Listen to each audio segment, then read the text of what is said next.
Anybody who's watched Breaking Bad, True Detective, or played Ghost Recon will come across the image of Santa Muerte, the Mexican folk saint of death. Dressed in a long gown with a skull for a face and her bony hand holding a scythe, the female figure of the Grim Reaper is often seen as morbid and menacing. In TV shows and the press, she's frequently tied to drug cartels and other criminals. Nevertheless, these depictions of Holy Death, as she's often called in English, paint a grim picture of this Grim Reaper that doesn't necessarily capture the full depth and diversity of her veneration, which is one of the fastest growing religious movements in the Western Hemisphere.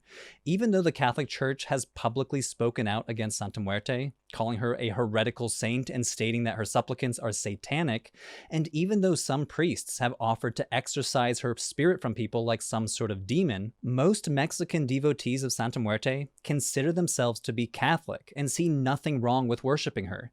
Indeed, as you can see with these images on screen of shrines in Mexico, most pray to God, Jesus, as well as Holy Death. And though members of the drug cartels are known to venerate Santa Muerte, as we'll discuss later in this video, most adherents are people just struggling to get by, who feel called to worship the folk saint of death for the many miracles she's said to provide. As one of the leading scholars of Santa Muerte, Andrew Chestnut, argues in his book, devotees have been turning to her due to her reputation as the most powerful and fastest acting saint. Today, let's learn more about this bony lady, or Huesuda, as Mexican devotees often call her. We can learn a lot simply from Santa Muerte's name. La Muerte is a Spanish feminine noun meaning death. Santa is the feminine form of santo, which we can variably translate as saint or holy. But she has tons of different names, one of which is the Bony Lady, as I just mentioned. But she's also known as La Madrina, the godmother. Sometimes she's known as La Niña Bonita, which means the pretty girl. And people also call her La Flaquita, which means the skinny girl, as well as many other names. All of these less formal names evoke the familial and intimate relationship that devotees have with her. Unlike God, who some might feel as distant and not very easy to approach given how mighty God is, Santa Muerte is imagined to be open to listening to people's prayers, and if they respect her and are loyal followers, willing to directly intervene in their lives and gift them with miracles.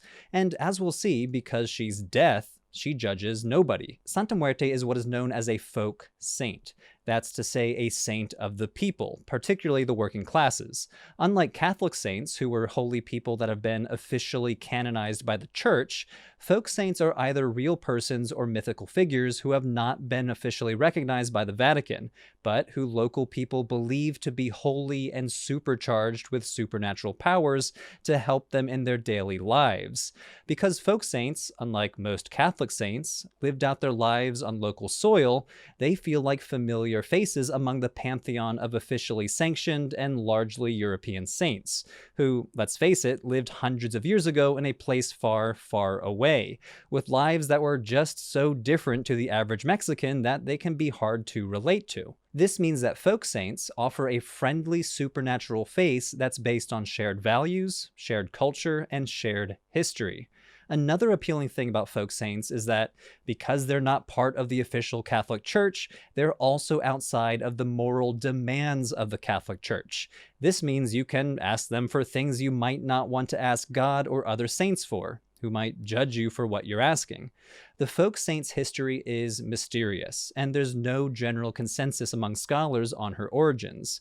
But according to the anthropologist Kate Kingsbury, who co-authored this episode, as well as the historian Andrew Chestnut and the Mexican scholar Perigon Castañeda, who all have researched the archives to try to find out about how the Saint of Death was born, she was created during the colonial era, from combining indigenous death deities with the Grim Reaper when the Spanish introduced Catholicism during their conquest of the region. In central Mexico, many say she originates from Aztec religious practice, but others give her Purépecha, Maya, or other indigenous origins instead. Like I said, there's not a consensus. For those in central Mexico, Santa Muerte is said to be an adaptation of Mictlantecuhtli, the Aztec goddess of death. In Aztec mythology, she oversees the underworld Mictlan with her husband Mictlantecuhtli. Like Santa Muerte, the deathly couple was traditionally portrayed as human skeletons, but some depictions in post-conquest codices depict them with fleshly bodies. When Spanish clergy, as part of the colonial conquest of the region, came to what is now known as Mexico, they encountered indigenous people who were worshipping their own gods, including death gods. The Spanish, while forcibly converting indigenous people to Catholicism, introduced European Christian iconography into the culture, including the figures of Mary, Jesus, the saints, and the Grim Reaper. While for the Spanish, the Grim Reaper was simply a popular and artistic personification of death, some argue that indigenous people, influenced by their practices involving ancestral bones and death deities, interpreted the Grim Reaper as an actual saint of death to be venerated for favors, just like any other saint, and just like Jesus.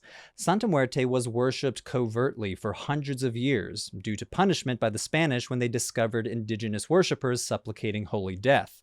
Spanish colonial documents from 1793 and 1797 describe local devotion to Santa Muerte in the present-day Mexican states of Querétaro and Guanajuato. The former example is an Inquisition record that reports, to use their words, so-called Indian idolatry revolving around skeletal figures of death petitioned by indigenous citizens for favors and justice. After that, all mention of holy death goes silent in the historical record until the 1940s. The first written references to the folk saint in the 20th century mention her as a supernatural love doctor who's summoned by women when they light a red candle. Holy Death of the Crimson Candle is said to come to the aid of women and girls who feel betrayed in love. So, for a span of over 200 years, Santa Muerte veneration was covert. Skeletons were literally hidden in closets. This is a far cry from today when we see her publicly shown on clothing or tattoos. So how did we get here? The folk saint emerged publicly when Enriqueta Romero, a quesadilla seller in Tepito, Mexico City, placed her statue outside of her home in 2001 to thank the folk saint for freeing her son from jail. After this, devotion to death exploded, with many becoming devotees or declaring their faith publicly. Following the footsteps of Romero, people began opening temples to the Saint of Death. Jonathan Lagaria Vargas, also known as Comandante Pantera or Commander Panther, was a charismatic and outspoken leader in the growing public devotional tradition surrounding Santa Muerte. He built a towering 75-foot-tall effigy of Santa Muerte just outside of Mexico City, founding Santa Muerte Internacional, a temple to the folk saint. He was on his way to becoming a centralizing figure in the loose-knit community of Santa Muerte devotees. However, in 2008, he was gunned down in his car. His mother, Enriqueta Vargas, was appalled at the impunity with which her son's murderers were treated. She was not a devotee of Santa Muerte like her son, and she venerated the Virgin of Guadalupe instead. Nevertheless, at the time of his death, she turned to holy death. She vowed to extend the folk saint's reputation if she brought justice to those who assassinated her son. Events following her plea to Santa Muerte transpired in such a way that Vargas believed that the Saint of Death had responded to her request. Vargas made good on her promise. She expanded Santa Muerte Internacional into a transnational network of temples and shrines spanning across the Americas. She became a major public spokesperson, acquiring significant social status, spiritual prestige, and financial capital. Following Enriqueta's death in 2018, her daughter has taken over the temple. To read more about this new phase of Santa Muerte Internacional, check out recent research published in 2021 by Dr. Kate Kingsbury, a leading expert on Santa Muerte. Other leaders include David Romo, who established the traditional Holy Catholic Apostolic Church, but was arrested in 2011 on various charges, including kidnapping, and his church abruptly closed. It's been estimated that between 5 to 7 million Mexicans venerate Santa Muerte, but numbers are hard to gauge and no official polls exist as of the publication of this video. The folk saint appeals to basically everyone. While Breaking Bad might lead you to believe only drug cartels venerate her, devotees include everyone from farmers to taxi drivers to lawyers, though, as the historian Andrew Chestnut describes in his book, wealthier adherents generally keep their devotion private because of her association in the media with organized crime, as well as condemnation by both Protestant and Catholic religious authorities. And this privacy is partly why it's so difficult to quantify just how many individuals venerate the skeleton saint. Holy Death has a huge following among the most marginalized and those with dangerous professions. This does include drug cartel members, but it also includes police officers, sex workers, prisoners, delivery drivers, firefighters, or miners.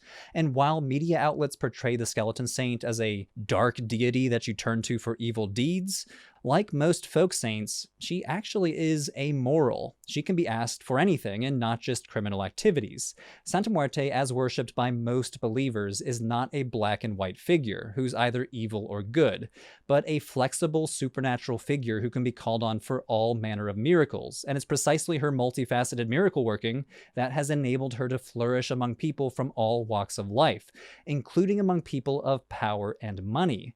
Also, because she's death, she does not discriminate, since death comes to us all, rich or poor. So the folk saint is said to listen to prayers from anyone, no matter who they are or what they do in life. Santa Muerte provides miracles to devotees, granting them not only life and protection, but also love, luck, well-being, wealth, and much more. As I mentioned, she's most often depicted as a female Grim Reaper, outfitted with a scythe and wearing a shroud, but often she holds a set of scales, representing her ability to exact justice for those in trouble with the law, or who require revenge for acts of violence that go unpunished by the police. As I mentioned before, when her son Jonathan was murdered, Enriqueta turned to Santa Muerte for revenge. This is because she felt the authorities in Mexico did little about the murder. In fact, Vargas even wrote a book complaining that the police did nothing, which is why she turned to Holy Death to avenge the death of her son. As far as Vargas was concerned, Santa Muerte delivered death to those who had cut her son's life short, and many others turned to the saint for her help with the law, whether it's to be freed from jail, such as in the case of Enriqueta Romero, or to ask for someone to be punished for their misdeeds. Ritual practice generally involves visiting shrines and temples to pay respects to her, creating altars in one's house, and giving her gifts as offerings. These offerings might involve sharing meals, alcoholic beverages, or tobacco with her, as well as marijuana products. Adherents also give her flowers, candy, and other such items to thank her for the miracles that they believe she bestowed upon them. A person's favorite offering to give to her might be their own favorite brand of beer or tequila. This illustrates that, in some ways, adherents view her as a supernatural version of themselves. One of the main attractions of folk saints is similarity and familiarity. And so for this very reason, people might feel closer to folk saints than official saints, and believe they can establish stronger bonds with folk saints because devotees typically share the same nationality and social class with them, as well as the same tastes. Indeed, the only official Catholic saint who's any rival to Santa Muerte is Saint Jude, but the sheer amount of Santa Muerte items for sale compared to Saint Jude paraphernalia demonstrates he might be outclassed. Stores and market stalls specializing in the sale of devotional items throughout Mexico sell Santa Muerte items. Chief among these are candles, the best-selling of all the Santa Muerte products. They are a popular way to petition the saint, not only because candles are relatively inexpensive, but they also are a traditional votive in Catholic practice. The color of the candle aligns with the petition. For example, as I said earlier, red is used for petitions of love, white for peace and healing, and black for vengeance, which, according to the scholars who study this tradition, is a less common candle and rarely seen at devotional sites. Case in point, research conducted by the anthropologist Dr. Kate Kingsbury has demonstrated that during the COVID-19 pandemic, Santa Muerte's role as a healing saint has intensified, as she's been imagined to have the healing powers to fight COVID. What's interesting is that the black candle, which typically is associated with black magic or vengeance as depicted in Breaking Bad, actually is also believed to have protective powers and is being used to ward off COVID. Prayer cards have also circulated throughout Mexico, with one reading, "Praying was, is, and will continue to be the most powerful vaccine to cure you of coronavirus. Do you have faith in Santa Muerte? If so, pray to her and say, Amen." As a folk religion, Santa Muerte lacks any official governing institution and is largely unstructured and informal. Because of this, it's absorbed many influences from other religions, such as the African diaspora religions Palo Mayombe and Santeria. New Age influences have also become integral to Santa Muerte. Indeed, most devotees practice their faith any way they see fit because there's no overarching body stipulating rules and regulations. Now, practice sometimes differs among second-generation adherents and immigrant communities. Their practices and beliefs change from that of their parents, who brought with them more Mexican traditions. In the younger generations, devotees often absorb influences from other religious traditions from the region. Nevertheless, prayer, candles, and visiting shrines remain the most common forms of practice. Over the last 2 decades, the Bony Lady has been moving north, growing in the United States, especially within Mexican immigrant communities. She's most popular in the border states, but devotion to Santa Muerte has spread to cities and towns deeper within the United States too. Los Angeles is the American center of the skeleton saint. In LA, you can find several shops that sell Santa Muerte devotional items, and devotees can visit several places of worship, some of the first temples dedicated to her in the United States, including one of the largest shrines to the folk saint, La Basilica de la Santa Muerte. Santa Muerte also has become the matron saint of the penal system, both in Mexico and the southwestern US, popular among prisoners, but even the prison guards, which leads us to the topic of the media, drug cartels, and criminals in general. Almost all news coverage of Santa Muerte follows the old mantra, if it bleeds, it leads, generally tying Santa Muerte to drug trafficking and murder. And it's true that devotion to her is common among drug cartels. As Andrew Chestnut describes in his book, everyone from low-level drug dealers to high-ranking cartel bosses have been found with Santa Muerte paraphernalia, and shrines to her have been found in cartel safe houses. Though, as we've seen throughout this video, it's important to stress that this is only one aspect of the saint. A more robust understanding of Santa Muerte requires that we remember the more commonplace devotion among the many other groups who venerate her. A diverse group of people who turn to her for a range of favors, the most popular of which tend to be the sort of thing that people throughout history have always wished for: love, health, and wealth. As Dr. Kingsbury will cover in her upcoming book, Daughters of Death, the movement is particularly popular among women, and women have dominated as leaders and founders of important shrines and temples. We've already seen this earlier in the video, whether it's the pioneer Enriqueta Romero or the person who made Santa Muerte to go transnational, Enriqueta Vargas. Many younger women across the country have followed in the footsteps of this older generation and are building devotional centers where thousands flock to. This is interesting when we consider Santa Muerte's position in Mexican culture, especially with its Catholic majority population. While institutional authority in the Catholic Church remains a male-only priesthood, the Santa Muerte movement, centered around a powerful female saint and lacking any institutional regulations, has become a place where women have carved out powerful roles for themselves in the religious landscape, acquiring social prestige, financial independence, and recognition as leaders, healers, and witches of Santa Muerte. Research like this helps us gain a more nuanced understanding of the Santa Muerte movement. Many devotees feel insulted by sensationalized media coverage. They're tired of associations with drug cartels, given that most notorious cartel leaders don't venerate Santa Muerte. As Dr. Chestnut and Dr. Kingsbury emphasize in a recent co-authored article, Santa Muerte is not just a narco saint, but rather we should think of her as a matron saint for people on all sides of cartel violence, whether they are drug cartel members themselves or the police officers praying to bring down the narcos.